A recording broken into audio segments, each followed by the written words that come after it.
자, 오늘은 하나님께서 주신 최고의 계명이라는 제목으로 함께 말씀 나누겠습니다. 계명을 지키라는 것이 어찌 보면 참 무거운 것인지도 모르겠습니다. 개인의 자유를 빼앗는 것 같고 억압하는 것 같은 느낌이 들죠.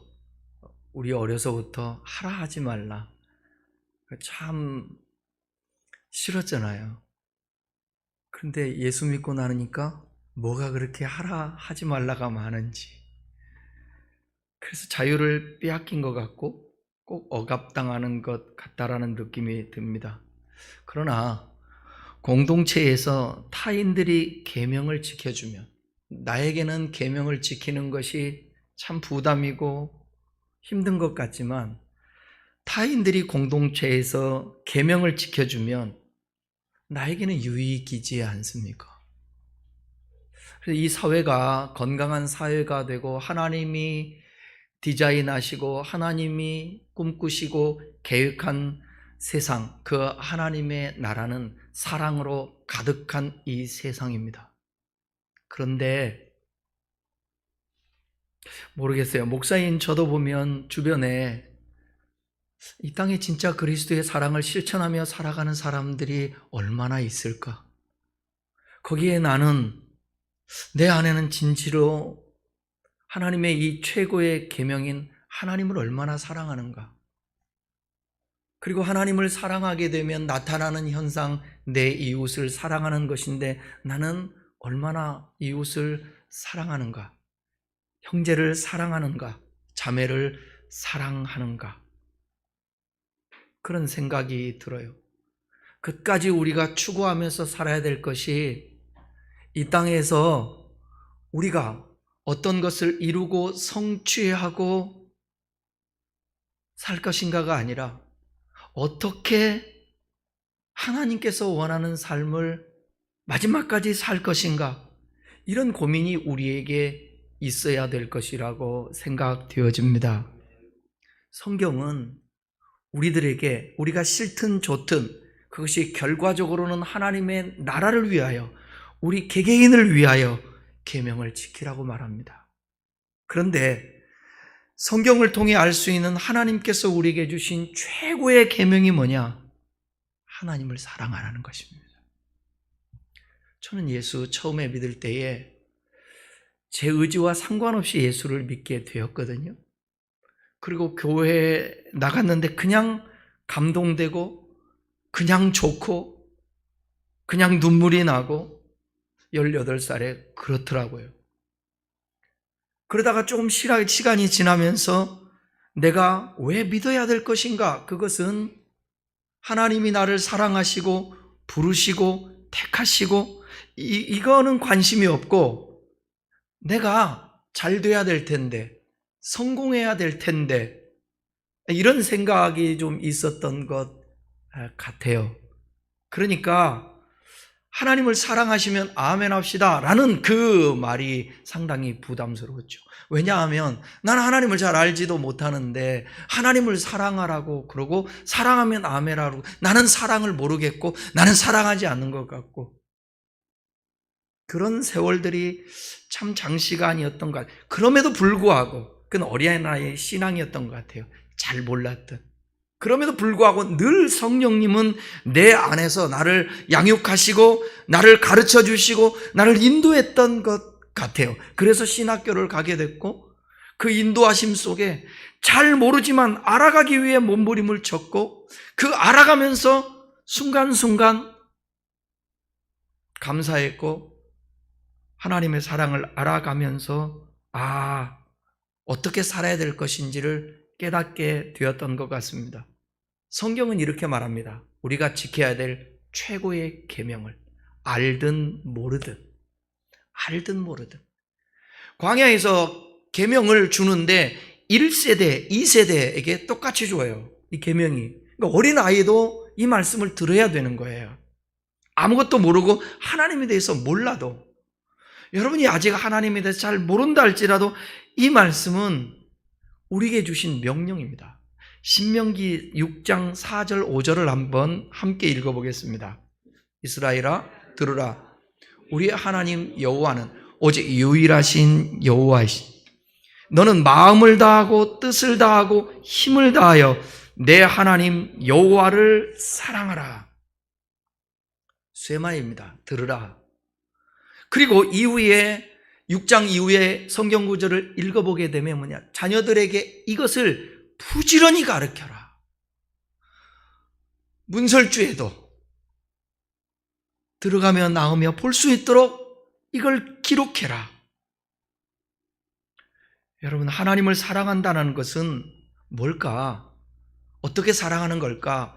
우리의 온 존재, 영과 혼과 몸, 또 생각과 마음, 힘을 절대적으로 그분께 두는 것을 의미합니다.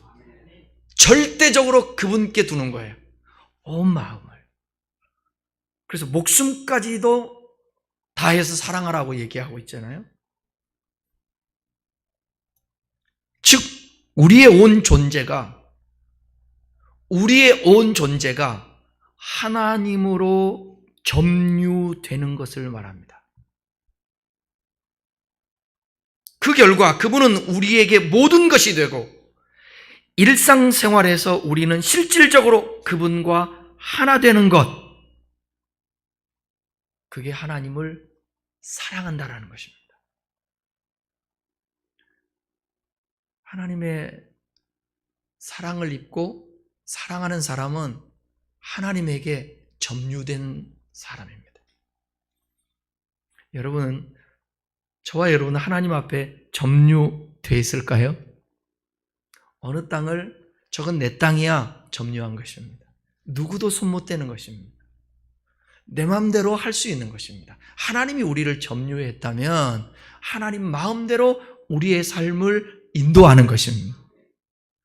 그러니까 하나님을 사랑한다라는 의미를 전 존재를 다하여 그분의 뜻을 받들어 순종하며 그분과 함께 살아내는 것입니다. 이게 하나님과 우리 사이의 언약이에요. 언약은 쌍방입니다. 늘 언제나 입에 닳도록 하는 제 말이 있잖아요. 하나님은 야, 내가 하나님 노릇 해줄게. 여러분, 하나님의 노릇이 뭘까요? 천지를 창조하신 그분, 아들을 아끼지 아니하시고 주신 그분이 하나님 노릇 해주겠다는 거예요. 그럼 우리를 양육해 갈 거예요. 우리를 인도할 거예요. 가장 선하게. 믿죠? 우리는 뭐냐면 그분에 대해서 그분이 원하는 대로 말씀하신 대로 순응종하고 따라가면 그분과의 이 언약 관계 속에서 그분의 신실하심이 우리에게 계속 임하고 우리는 그분에게 반응하면서 함께 가는 거예요. 이 속에 이른 비가 있고 늦은 비가 있고 그분이 내 안에 있고 내가 그분 안에 있기 때문에 우리의 삶에 기쁨과 영광이 있게 되는 것입니다. 힘들 때는 이유가 있어 그분이 힘들게 넘어가게 할 것이고 기쁠 때는 마음껏 평강을 누리면서 기쁘게 우리가 누리면서 살고 그러는 것입니다. 신앙은 단순한 것 같으면서도 어렵고요. 어려운 것 같으면서도 아주 쉽고 단순합니다. 그러니까 알아야 되는 거죠. 하나님을 알고 믿는 것이 매우 중요합니다. 그 중에서도 요한일서 4장에서 하나님의 사랑을 알고 믿는 것이 매우 중요합니다. 그렇다면 우리는 왜 하나님을 사랑해야 될까요? 이런 질문 누구나 다 할 수 있잖아요. 교회 다니면서 왜 하나님을 사랑해야 됩니까? 그것은 믿어지든 안 믿어지든 하나님께서 우리를 창조하신 목적이기 때문에 그래. 이 백성은 내가 나를 위하여 지었나니 나의 찬송을 부르게 하려 하십니다. 그리고 하나님께서 먼저 우리를 사랑했기 때문이에요. 하나님이 우리를 먼저 사랑했기 때문에. 요한일서 4장 19절을 함께 읽겠습니다. 우리가 사랑하면 그가 먼저 우리를 사랑하였습니다. 그가 먼저 우리를 사랑했다.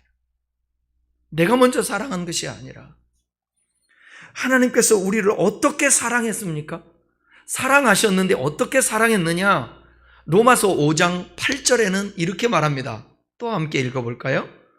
우리가 아직 죄인 되었을 때에 그리스도께서 우리를 위하여 죽으심으로 하나님께서 우리에 대한 자기의 사랑을 확증하셨어요. 하나님의 사랑의 확증을 뭘로 했느냐? 예수님이 우리를 위해 죽으심으로. 여기 확증하셨다라는 이 뜻은 드러나게 하여 입증하다, 그런 뜻이에요. 드러나게 하여 입증하다. 말로만이 아니에요. 말로만이 아니에요. 아마도 성경을 읽는 사람들이 창세기 22장을 읽다가 어떻게 하나님이 인신제사를 받으시려고 해? 어떻게 하나님이 독생자 아들 하나 이삭을 바치라고 하지? 이런 하나님 나 믿을 수가 없어. 그런데 먼 훗날 이해할 수 있잖아요. 오늘 우리가 성경을 보는 자는 이해할 수 있잖아요. 아담에게 아들 바치라 했을 때에 바치니까 받지 않으셨어요. 죽이지 않으셨어요. 근데 그때의 마음에 여러분들이 한번 아브라함의 마음, 아브라함의 상태로 가보십시오. 얼마나 힘들고 얼마나 고통스럽고 아프겠어요. 100세에 낳은 아들인데. 그런데 하나님께서는 예수님을 진짜 십자가에 못 박아 죽게 하셨어요. 그것이 왜? 퍼포먼스가 아닙니다. 우리의 죄를 대속하기 위함이셨습니다. 그리고 말로만 우리를 사랑한다는 것이 아니라 진실로 사랑한다는 그 증거를 우리에게 보여주기 위함이었습니다. 그게 하나님 아버지의 아픔입니다. 예수님이 십자가에 달으실 때에 억울했을까요? 안 억울했을까요? 안 억울했을까요? 그럼 다시 이삭으로 한번 돌아갑시다. 우리 인간 얘기로. 이삭이 아버지가 갑자기 자기 모리아산에 가서 하나님께 바치겠다고 결박해서 제단 위에 올려놔요. 이삭 억울했을까요? 안 억울했을까요? 억울했죠. 예수님 얼마나 억울했을까요? 제가 지난 수요일에도 예배 드릴 때 말씀드렸는데 어느 젊은 청년이 변증학을 하는 이유가 있다는 거예요. 기독교 변증. 하나님 아버지의 십자가에 돌아가신 예수님의 억울함을 자기가 풀어주고 싶대요. 대단하지 않아요? 나는 지금까지 들은 하나님의 사랑에 대한 표현이 최고라고 생각되어져요. 그 예수님의 억울함을 풀어주고 싶대요.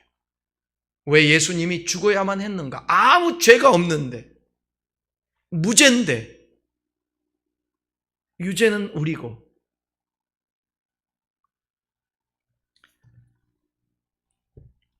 한글 성경은 이 확정하셨다라는 것을 과거 시제로 번역했습니다. 근데 원래 이 단어는 계속과 반복을 나타내는 현재 능동형으로 쓰여졌습니다. 그러니까 하나님께서는 자신이 우리를 사랑하신다는 사실을 지금도 계속해서 능동적으로 보여주고 계시다라는 것을 드러낸 단어예요. 과거에 끝난 거 아니에요. 여러분, 하나님은 사랑하세요. 여러분들이 자녀를 사랑하는 만큼 우리를 사랑하세요. 지금도 사랑하고 계세요. 그러니까 주님 앞에 여러분 모든 걸 내려놓고 그분의 사랑을 받아들이십시오. 이것은 우리가 죄인의 신분일 때에 우리를 위해 죽으신 예수님의 십자가의 효력이 지금도 계속되고 있다라는 의미입니다. 십자가의 죽음은 하나님과 우리 사이에 단절된 것, 그것을 잊게 한 거예요.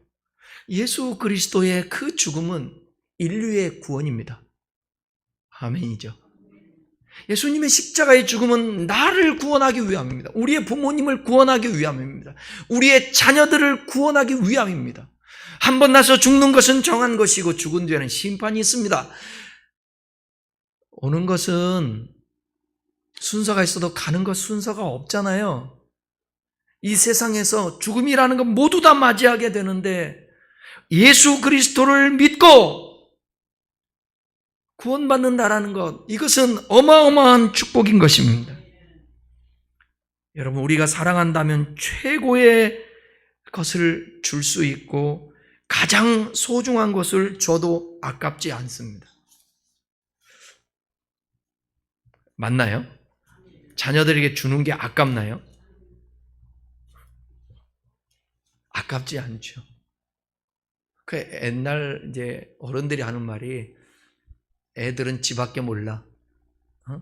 내가 너를 어떻게 키웠는데 너도 자식 낳아서 키워봐라. 이렇게 얘기하는데 근데 요즘 자녀들 사랑하는 것은 옛날보다 훨씬 더 한 것 같아요. 훨씬. 누가 손도 못 대게 해, 자기 자녀들. 아니, 말로만 뭐라고 그래도 가서 엄마 아빠가 찾아가서 융단 폭격을 해. 신고를 해. 이런 시대야. 사랑하면 소중한 것을 주는 것입니다. 아끼는 것입니다. 바로 하나님의 사랑이 우리를 구원하기 위해 당신의 가장 소중한 사랑하는 독생자를 우리를 위해 아끼지 아니하시고 주셨습니다. 이것이 하나님께서 우리를 사랑한다라는 증거입니다. 지금도 하나님께서 우리를 사랑하고 계십니다. 믿습니까? 그래서 우리도 하나님을 사랑해야 하는 것은 당연한 거예요. 하나님이 사랑했기 때문에 사랑해요. 지금도 사랑하고 있기 때문에 우리도 사랑해야 되는 거예요. 하나님을. 우리가 하나님을 사랑한다면 그분이 원하는 대로 우리가 뭘 해야 되는 거예요? 계명을 지켜야 되는 것입니다. 요한복음 14장 15절은 이렇게 요한 사도는 말합니다. 같이 읽어볼까요? 너희가 나를 사랑하면 나의 계명을 지키리라. 나를 사랑하면 계명 지킨다는 거예요. 말로만이 아니고.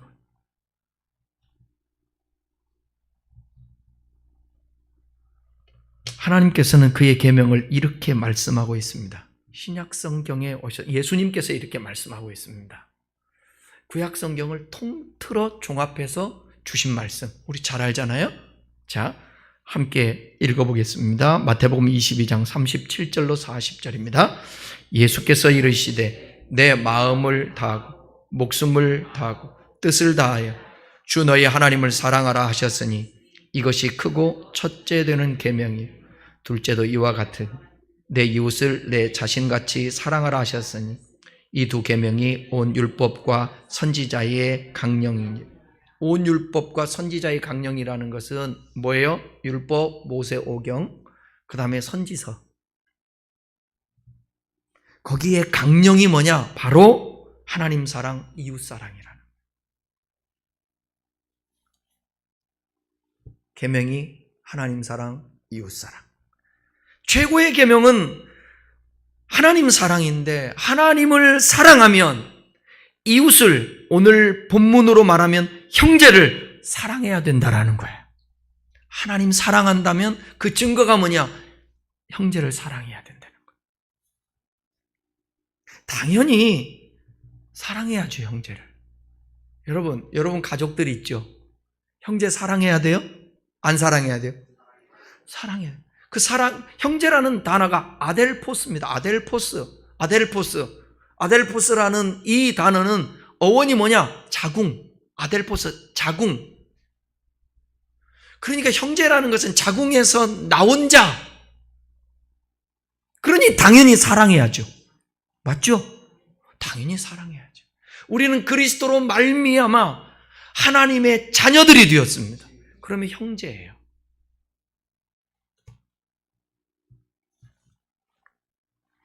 이 세상의 문제는 저는 정치도 아니고 구조적인 문제도 아니고 사람의 가슴 속에 사랑이 없기 때문이라고 생각됩니다. 사랑만 있으면 법이 필요 없습니다. 사랑하면 범죄하지 않기 때문입니다. 사랑하면 가난한 사람도 없을 것입니다. 기아에 허덕이는 사람도 없을 것입니다. 왜요? 사랑하면 더우니까, 구제하니까, 내버려 두지 않으니까. 사랑하면 강간도 없고 성폭행도 없고 도둑질도 없습니다. 이 세상의 문제는 저는 사랑이라고 보는 거예요. 정치도 경제도 사람 사랑하는 이치도 사랑 문제다. 싸우는 것도 사랑이 없어서, 전쟁도 사랑이 없어서 지금 이스라엘에 전쟁이 일어났죠. 다시 말하면 하나님을 믿지 않고 하나님을 사랑하지 않는 것이 문제라는 것입니다.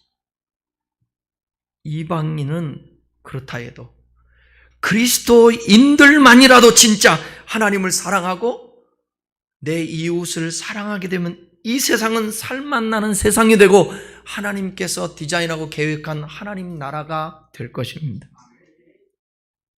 성경은 이렇게 말합니다. 서로 사랑해야 한다고. 서로 사랑해야 한다고. 왜 한국 교회가 이토록 비판을 받냐? 배타적이고 이기적이고 자기 집, 자기 교회, 우리 가정 밖에 모르는 거예요. 그러니까 이방인들이 빼앗아 가려고 그러고 이방인들이 질타하고 이방인들이 판단하는 거예요. 요한일서 4장 11절 12절입니다. 사랑하는 자들아 하나님이 이같이 우리를 사랑하였은즉 우리도 서로 사랑하는 것이 마땅하도다. 어느 때나 하나님을 본 사람이 없으되 만일 우리가 서로 사랑하면 하나님이 우리 안에 거하시고 그의 사랑이 우리 안에 온전히 이루어지는 중요한 말씀입니다. 사람이 마음으로 믿어 의에 이르고 입으로 시인하여 구원을 받는다. 주 예수를 믿으라. 그리하면 너와 내 집이 구원을 받으리라. 주의 이름을 부르는 자는 구원을 받으리라. 믿으면 구원을 받는다. 단순히 동의한다. 그것이 아니고 진짜 하나님을 믿는다라는 것은 구원을 받는다라는 것은 뭐냐? 그분의 말씀에 영향을 받고 그분의 말씀에 옷을 입고 그분이 말씀하시는 대로 그분의 언약 관계 속에서 그 말씀을 실천하며 살아내는 거예요. 그게 완전한 퍼펙트 할 수는 없지만 그것을 추구하며 살아가는 거예요. 주님이 그러면 그 중심을 봐요. 늘 구원에 있어서 행함을 강조하면 어떻게 말하냐면 그 행함의 커트라인이 뭐냐, 어디까지 행해야 되냐, 이걸 말하고 있는데 주님이 그거 아시죠? 우리의 마음의 중심을. 여기서 말하는 건 뭐냐, 서로 사랑하지 않으면서 하나님의 자녀라고 말하면 안 된다는 거예요. 사랑하지 않으면서 나 하나님의 자녀야, 안 된다는 거예요. 물론 이 사랑은 거듭남의 조건은 아닙니다. 하나님의 자녀로 태어난 사람인지를 확인할 수 있는 방법이 되는 거죠. 하나님의 자녀인가 아닌가를 증거가 되는 거예요. 즉 형제를 사랑하는 것을 보고 그 사람이 하나님의 자녀로 거듭났음을 알 수 있습니다. 믿는다는 말을 아무리 자주 해도 아버지이신 하나님을 닮지 않으면 가짜일 수 있죠. 그 사랑을 추구하며 살지 않으면 가짜일 수 있다. 다음은 뭐냐면 사랑하지 않으면 하나님을 안다고 말할 수 없다는 것입니다. 우리가 하나님을 아는 데는 두 가지 길이 있는데 그 하나는 하나님의 말씀을 통해서, 다른 하나는 체험을 통해서. 때문에 하나님의 사랑을 체험해보지 못했으면서 성경의 내용이 얼마를 안다고 하나님을 안다고 떠드는 것은 아니라는 거죠. 그러므로 하나님의 사랑을 체험해보지 않는 사람은 참된 사랑을 알지 못합니다. 그러니까 이 사랑을 어떻게 하나님은 우리를 다루시면서 알게 하시는가? 제 경험과 주변을 보면 고난이에요. 고난을 통하여서 생각하게 하고 하나님을 찾게 하고, 진짜 삶이라는 건 뭔가, 하나님을 믿는다라는 건 뭔가, 왜 기도해도 응답이 없는가, 왜 나에게 이런 고난이 오는가, 여기서 씨름하다가 주의 음성을 듣게 되고 하나님을 알아가게 돼요. 그리고 마지막에 보면 참 멀리서 어린아이가 걸음마를 잘 못해요. 근데 엄마 아빠가 한 5m 전방에서 가서 잡아주면 되는데 기다려요. 그리고 아이는 울먹이면서 손을 흔들면서 넘어질까 말까, 어쩔 때는 넘어지고, 그리고 달려가요.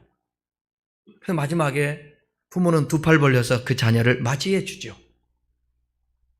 왜 그럴까요?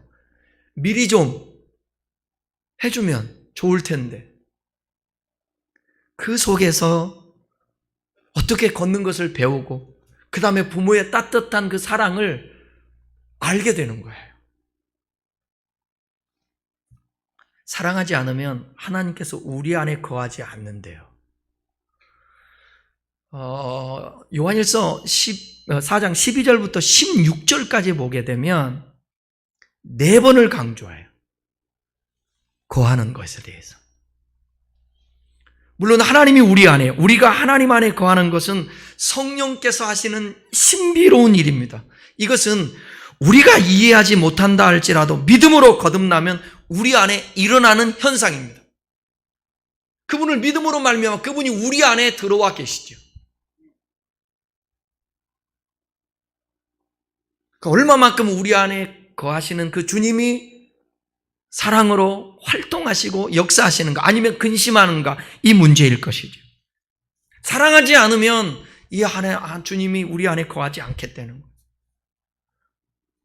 활동하지 않겠다는 거예요. 요한일서 4장 20절 오늘 본문입니다. 함께 읽겠습니다. 누구든지 하나님을 사랑하노라 하고 그 형제를 미워하면 이는 거짓말하는 자니 보는 바 그 형제를 사랑하지 아니하는 자는 보지 못하는 바 하나님을 사랑할 수 없느니라. 형제를 사랑하지 않고 미워하면 거짓말하는 거래요. 하나님 사랑하는 게 아니래요. 보이지 않는 하나님을 사랑한다라는 것은 보이지 않잖아요, 하나님. 그렇다면 보이지 않는 하나님을 사랑한다라는 것은 보이지 않는 하나님이 하신 그 말씀을 순종하고 따르고 행하는데, 하나님의 형상대로 지음받은 사람도 그 대상이 되는 거예요. 사랑의 대상이 되는 것입니다. 그래서 이웃을 사랑하고 형제를 사랑하고 사람을 사랑하게 되면 누구를 사랑한다라는 거예요? 하나님을 사랑한다는 증거라. 그것을 예수님께서 마태복음 25장에서 정확하게 얘기합니다. 지극히 작은 자에게 하지 아니한 것이 곧 내게 하지 아니한 것이고, 너희가 여기 내 형제 중에 지극히 작은 자 하나에게 한 것이 곧 내게 한 것이라고. 하지 않은 것도 주님한테 하지 않았다고 그러고, 한 것도 주님한테 한 것이래요. 우리 주님은 다 보고 계십니다. 저와 여러분이 지금까지 누군가를 사랑하고 섬기면서, 내가 손해보면서 아까운 것을 투자하면서도 베풀고 나누고 섬겼던 거, 그거 누구한테 한 거라? 하나님 앞에 한 것이라는 거예요. 기억하신다라는 것이에요. 하나님은 아주 보잘것없는 사람에게 한 것이 곧 하나님께 행한 것이라고 말합니다. 이것이 하나님의 셈법이에요. 형제 자매에게 한 것이 곧 하나님 자신에게 행한 것이라고 간주하시는 것입니다. 왜냐하면 그 형제는 하나님께서 자신의 독생자 예수 그리스도 십자가에 못 박혀 죽게 하셔서 구속한 존재이기 때문에 그래요. 21절입니다. 요한일서 4장 21절, 우리가 이 계명을 주께 받았으니, 이거 주께 받은 거 맞죠? 하나님이 말씀했어요. 받았으니 하나님을 사랑하는 자는 또한 그 형제를 사랑할지니. 됐죠? 하나님 사랑한다는 의미 알게 되겠죠? 하나님 사랑하면 당연히 사람 사랑하게 되어 있습니다. 한번 진심을 다해서 한번 사랑하는 마음으로 한번 서로 인사하십시다. 주님의 이름으로 사랑합니다.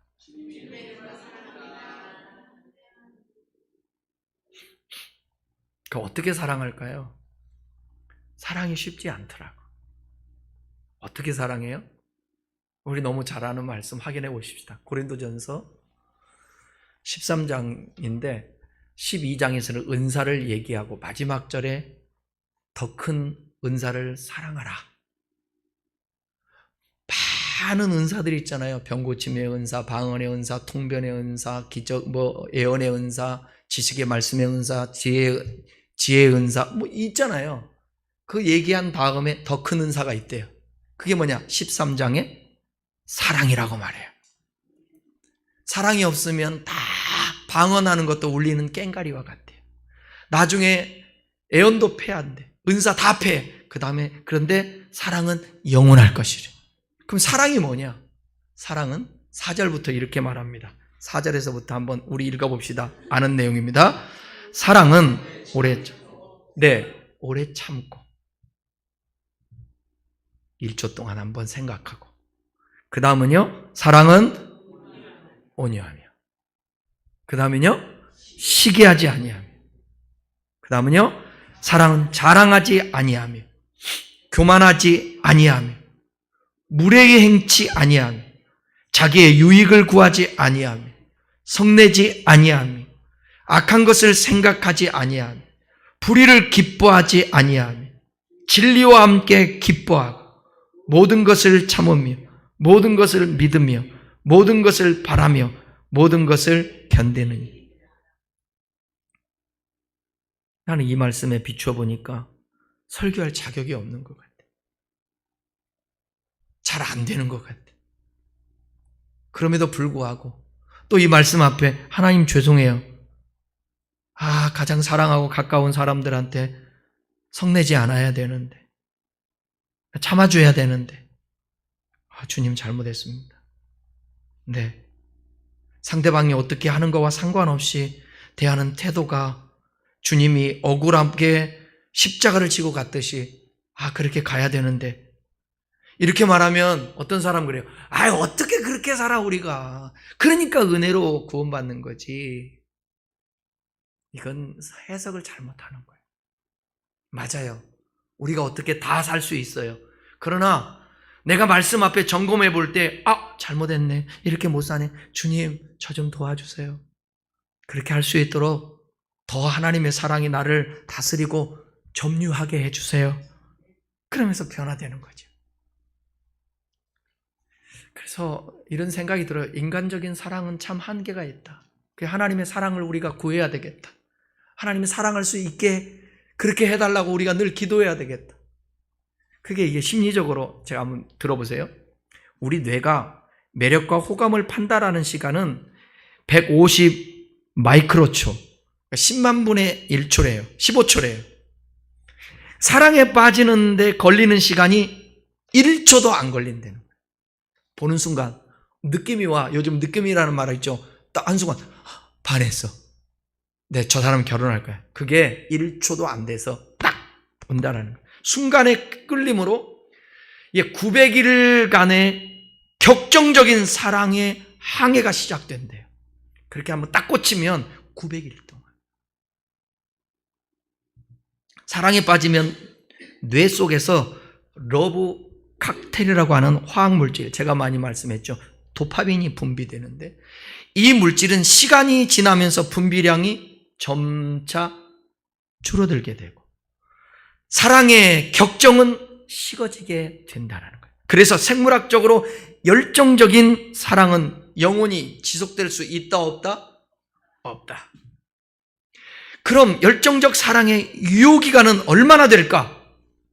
미국의 코넬 대학의 심리학자인 하잔 박사가 37개 문화권의 5,000명을 대상으로 관찰한 결과, 대략 충격받지 마십시오. 18개월에서 30개월로 결론을 지었습니다. 이게 사랑의 유효 기간입니다. 진정한 불타는. 우리 젊었을 때 데이트하고 사랑해보면 알잖아요. 그죠? 그렇다면 하나님의 사랑은 얼마나 오래 갈까? 하나님은 그 본질이 사랑이심으로 영원히 변치 않으시는 사랑으로 사랑하십니다. 그래서 영국의 위대한 설교와 로이드 존스 목사님은 이런 말씀을 하셨습니다. 그의 사랑은 중단되지 않으며 그렇기 때문에 다시 시작하지도 않는다. 중단이 없으니까 시작할 이유도 없죠. 계속 지속된다는 것입니다. 우리의 힘으로 사랑을 유지할 수가 없어요. 그런데 로마서 5장 5절의 말씀처럼 한번 읽어볼까요? 소망이 우리에게 부끄럽지 아니함은 우리에게 주신 성령으로 말미암아 하나님의 사랑이 우리 마음에 부음받음이니. 여기 보니까 하나님의 사랑이 우리 마음에 부음받음이니. 아까 주 예수여 은혜를 부어주소서. 이 줄이고 목마른 나의 마음에 주 성령이여 부어주십시오. 그 찬양을 하는데 간절함이 있더라고요. 하나님, 저에게 부어주십시오. 저에게 부어주십시오. 하나님의 사랑도 마찬가지예요. 부어주십시오. 알고 믿으라고 했으니까 알게 해주십시오. 깨닫게 해주십시오. 하나님의 사랑은 우리 속에서 생겨난 것이 아니다. 밖으로부터 온 것이다. 성령으로 사랑이 부음받은 것이다. 수양으로 되는 것도 아니고 자력으로 되는 것도 아니고 타력으로만 되는 것인데 이것은 성령의 열매다 성경은 말하고 있습니다. 포도나무 가지가 포도나무에 붙어 있으면 저절로 열매 맺는 것 같이 인간은 사랑할 수가 없습니다. 힘으로 안 되고 능으로 안 됩니다. 주께서 우리에게 주셔야 되는데 우리가 주님께 붙어 있을 때 부어지는 성령의 역사로만 가능합니다. 그래서 하나님의 사랑을 알고 사랑하게 해달라고 주님 앞에 기도해야 돼. 갈급해야 돼. 하나님의 말씀을 이제 맺겠습니다. 이런 말씀 읽어보셨는지 모르겠지만 정말 부담되는 말씀이에요. 근데 이것도 하나님의 말씀이에요. 사랑하지 않는 자에게 경고하십니다. 제가 설교를 준비하면서 성경을 쭉 5장도 읽어내리고 하는데 이 말씀이 나오더라고요. 5장 14절, 18절에 있는 말씀입니다. 4장, 죄송합니다. 4장이죠.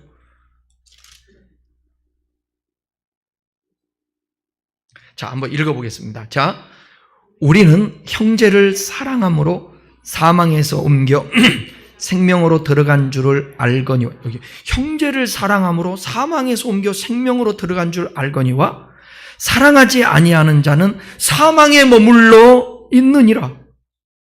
형제를 사랑하지 않으면 사망에 머물러 있는 자래. 15절, 그 형제를 미워하는 자마다 살인하는 자니 살인하는 자마다 영생이 그 속에 거하지 아니하는 것을 너희가 아는 바라. 이게 가인의 후손들의 모습이었잖아요. 이게 무서운 말씀이더라고. 형제를 미워하며 영생이 그 속에 거하지 아니한다. 16절, 그가 우리를 위하여 목숨을 버리셨으니 우리가 이로써 사랑을 알고 우리도 형제들을 위하여 목숨을 버리는 것이 마땅하니라. 누가 이 세상의 재물을 가지고 형제의 궁핍함을 보고도 도와줄 마음을 닫으면 하나님의 사랑이 어찌 그 속에 거하겠느냐. 자녀들아, 우리가 말과 혀로만 사랑하지 말고 행함과 진실함으로 하자. 영생과 구원과 결부를 하는 거예요. 요한 사도는. 이거 무시할 수는 없는 거죠. 신학적으로 이 구원과 어떻게 결부해야 될 것인가는 차치하고 하나님이 요한 사도를 통해서 하시는 말씀이에요. 그러니까 그만큼 사랑하는 것은 중요한 것이구나. 우리가 느끼면 될 것 같아요. 여러분, 우리 서로 사랑하면서 합시다. 소설가 박완서 씨가 이렇게 말했어요. 박완서 씨 소설가 알죠? 고통을 이겨낼 수 있는 것은 삶에 대한 애착이 아니라 사랑이다. 이 세상에서 가장 좋은 진통제는 사랑의 주사라. 이렇게 말했습니다. 고통의 진통제는 사랑의 주사라. 여러분, 예수 믿는 것은 교회 와서 박수치고 찬양하고 늘 성경 갖고 있고 성경을 쓰고 읽고 기도하는 것, 그건 당연한 것이고, 진짜 예수 믿는 것은 뭐냐면 이 땅에 하나님의 사랑을 실천하며 사는 거예요. 아파하고 있는 자들에게 손 내밀어 줄 수 있고, 내가 도울 수 있으면 돕고 기도해 주고 표정이라도 말로라도 격려하고. 근데 주님은 더 나아가 행함과 진실함으로 하라고 그랬으니까 우리가 그렇게 사랑해 주는 것입니다. 그래서 저는 하나님이, 독일 같은 경우는 여러분 대안학교가 없잖아요. 대안학교를 못하게 해요, 법적으로. 그 이유는 뭐냐? 그리고 홈스쿨을 못하게 해요. 이유는 뭐냐? 학교에서 나오라는 거예요. 공동체 훈련을 받으라는 거예요. 저는 개인적으로 특수학교 별로 그렇게 긍정적으로 보지 않는 사람입니다. 함께 이 사회에서 지능이 떨어지든 장애를 가지고 있든 어차피 같이 어우러져서 살아야 되는 것이고, 그 장애우가 내 자식일 수 있고 내 형제일 수 있고 내 가족일 수 있습니다.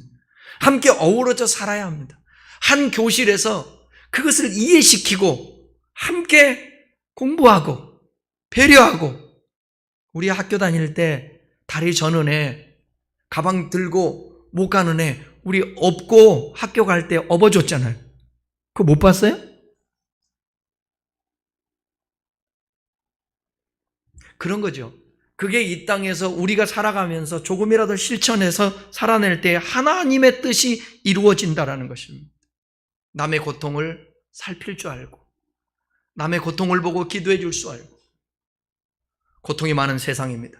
고통의 통증을 서로 사랑의 주사를 놓아줌으로 멈추게 해야 합니다. 이것이 그리스도인들이 이 세상에서 감당해야 될 사명입니다. 우리 모두 주님께서 주신 최고의 계명 하나님을 사랑하고, 그 하나님을 사랑한다는 증거가 이웃 또한 사랑하는 것이니 하나님 사랑, 이웃 사랑하면서 우리가 이 땅 사는 동안에 조금 더 성숙하게 실천하며 살아갈 수 있는 하나님의 사람들 다 되기를 주님의 이름으로 축원합니다. 기도하겠습니다.